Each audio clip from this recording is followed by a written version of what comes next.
امام علی علیہ السلام کی خدمت میں ایک شخص آیا اور عرض کرنے لگا، یا علی، میرا ایک کھجور کا باغ ہے، اس میں 200 درخت ہیں، میں خود محنت کرتا ہوں، دن رات ایک کر کے کماتا ہوں، لیکن جب اس کا فائدہ ہوتا ہے تو اس کا 40واں حصہ مجھے غریبوں کو دینا پڑتا ہے، کیوں میں زکوٰۃ نکالوں؟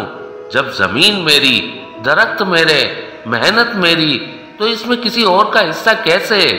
بس یہ کہنا تھا تو امام علی علیہ السلام نے فرمایا، اے شخص، یہ زمین اللہ کی ہے، اس زمین کا خالق اللہ ہے، بتاؤ کیا تمہارے پاس اللہ کی سند ہے کہ یہ زمین تمہاری ہے؟ اس نے کہا، میرے دادا پر دادا سنبھالتے تھے۔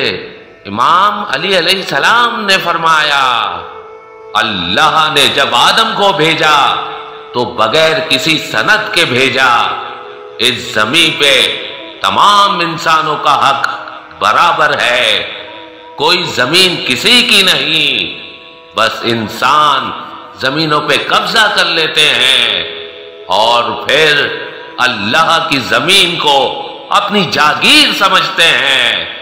بتاؤ جس سورج کی روشنی سے زمین سے نکلے ہوئے درخت اگتے ہیں، پکتے ہیں، کیا وہ سورج کی روشنی بھی تمہاری ہے؟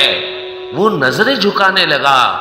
امام علی علیہ السلام نے فرمایا، بتاؤ جو پانی تم درخت کو دیتے ہو، کیا وہ پانی بھی تمہارا ہے؟ وہ شرمسار ہونے لگا۔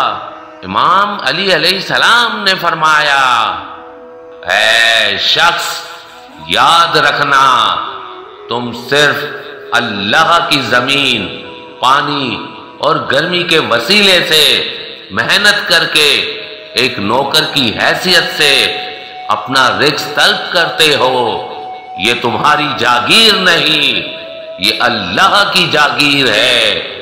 جیسے ایک انسان کسی دوسرے انسان کی چیز پہ محنت کرے تو جو اس کا فائدہ ہوگا، جس کی وہ چیز تھی، کیا اس فائدے میں اس کا حصہ نہیں ہوگا؟ تو وہ کہنے لگا، ہاں یا علی، ضرور ہوگا۔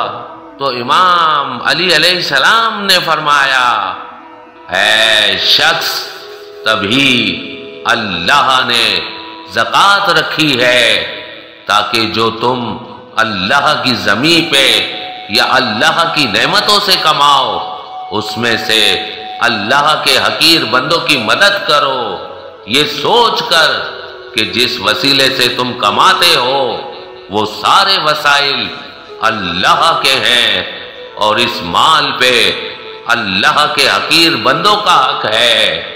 جب تم اپنے مال کا 40واں حصہ دو گے تو تمہارا ضمیر مطمئن ہوگا۔ یاد رکھنا، اس زمین پہ اناج، پھل، ہر ایک نعمت پہ سب انسانوں کا حق برابر ہے، بس کچھ انسان محنت نہیں کرتے تو کچھ انسان دوسرے انسانوں کا حق غصب کر لیتے ہیں۔ مالی تنگی میں صدقہ دینے کی تعریف۔ امام جعفر صادق علیہ السلام نے فرمایا، مال کثیر رکھنے والے کے لیے تو یہ بات آسان ہے، اللہ نے کم مال رکھنے والے کی تعریف کی ہے اور فرمایا ہے اگرچہ ان کے اوپر تنگی ہی کیوں نہ ہو لیکن وہ دوسروں کو اپنے نفس پر ترجیح دیتے ہیں۔ صدقہ۔ امام جعفر صادق علیہ السلام نے فرمایا، کوئی شک نہیں کہ رات کو صدقہ دینا اللہ کے غضب کو ٹھنڈا کرتا ہے اور بڑے بڑے گناہوں کو مٹاتا ہے، حساب کو آسان کرتا ہے، اور دن کو صدقہ دینا مال کو اور عمر کو بڑھاتا ہے۔ صدقے سے صحت یابی۔ اللہ کے رسول نے فرمایا، اپنے بیماروں کا علاج صدقے کے ذریعے کرو۔